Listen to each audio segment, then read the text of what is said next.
வணக்கம். தமிழ்நாடு மின்சார வாரியம், அதாவது டிஎன்இபி, நம்மளோட மின்சார சேவை மற்றும் கரண்ட் பில்ல பல பெரிய மாற்றங்களை கொண்டு வர போறாங்க.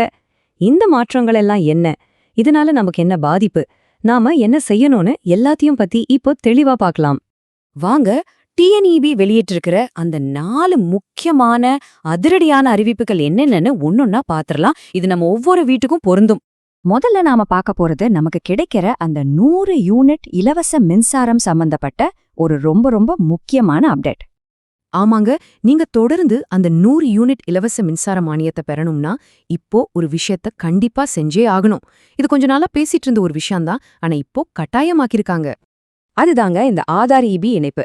அதாவது நம்மளோட இபி கன்சியூமர் நம்பரை நம்ம ஆதார் கார்டோட லிங்க் பண்ணணும்.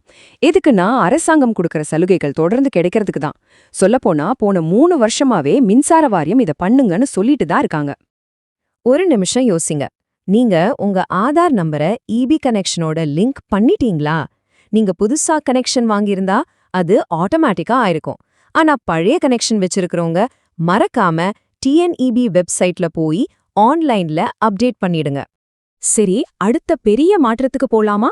இது நம்ம வீட்டுக்குள்ள இருக்கிற டெக்னாலஜி சம்பந்தப்பட்டது. அதாவது நம்ம மீட்டர் பத்தினது. பழைய மீட்டருக்கும் இந்த புதுசா வரப்போற ஸ்மார்ட் மீட்டருக்கும் என்ன வித்தியாசம்னு பாருங்க. முன்னெல்லாம் இபி ஆபீஸ்ல இருந்து ஆள் நேர்ல வந்து தோராயமா ரீடிங் எடுப்பாங்க. ஆனா இனிமே இந்த ஸ்மார்ட் மீட்டர்கள் எந்த ஆள் உதவியும் இல்லாம தானாவே ரொம்ப துல்லியமா கணக்கெடுத்துடும். இந்த ஸ்மார்ட் மீட்டர்னால நமக்கு என்னெல்லாம் நன்மைன்னு பாருங்க. இனி மாசம் யாரும் வீட்டுக்கு ரீடிங் எடுக்க வரமாட்டாங்க. பில் எவ்வளவுங்கிற விவரம் நேரா நம்ம மொபைல்கே எஸ்எம்எஸ் வந்துரும். எங்கேயாவது கரண்ட் லீக் ஆனா கூட நமக்கு உடனே ஒரு எச்சரிக்கை வந்துரும்.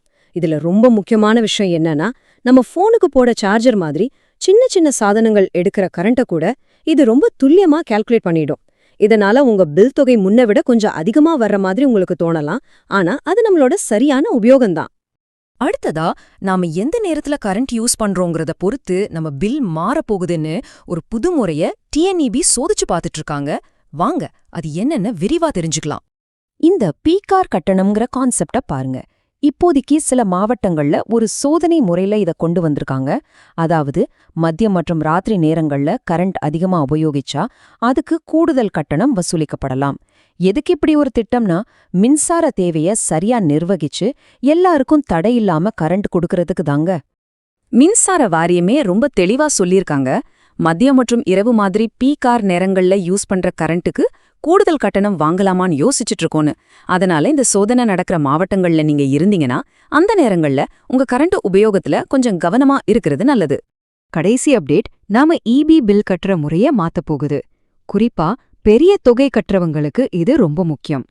இனிமே இபி ஆபீஸ்க்கு போய் லைன்ல நின்னு கரண்ட் பில் கட்டுறது மாறப்போகுது. வர்ற ஏப்ரல் 1ஆம் தேதியிலிருந்து டிஎன்இபி ஒரு புது ரூல ரொம்ப கண்டிப்பா அமல்படுத்த போறாங்க. அதுதாங்க அந்த கட்டாய ஆன்லைன் கட்டண விதி.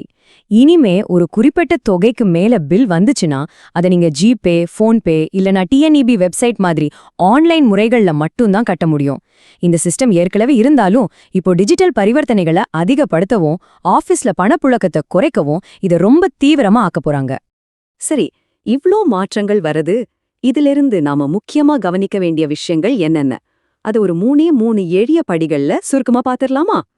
இதோ உங்களுக்கான ஆக்ஷன் பிளான். 1. உங்க 100 யூனிட் இலவச கரண்ட் தொடர்ந்து கிடைக்கணும்னா உடனே டிஎன்இபி வெப்சைட்டுக்கு போய் உங்க ஆதாரை லிங்க் பண்ணிடுங்க. 2. பீக் அவர் கட்டண சோதனை நடக்கிற மாவட்டத்துல நீங்க இருந்தீங்கன்னா மதியம் மற்றும் ராத்திரி நேரங்கள்ல உங்க கரண்ட் பயன்பாட்டை கொஞ்சம் கவனிங்க. 3. உங்க பில் தொகை அதிகமா இருந்தா இனிமே ஆபீஸ்க்கு போறதுக்கு பதிலா ஆன்லைன்ல பணம் கட்ட தயாராகிக்கோங்க. இந்த புது விதிகள் எல்லாம் தமிழ்நாடோட மின்சார சேவைய உண்மையிலே அடுத்த கட்டத்துக்கு கொண்டு போகுமா? வெளிப்படைத்தன்மை, செயல்திறன்னு கொண்டு வர்ற இந்த நடவடிக்கைகள் நீண்ட காலத்துல நமக்கு சாதகமா இருக்குமா இல்லையாங்கிறத நீங்களே யோசிச்சு பாருங்க.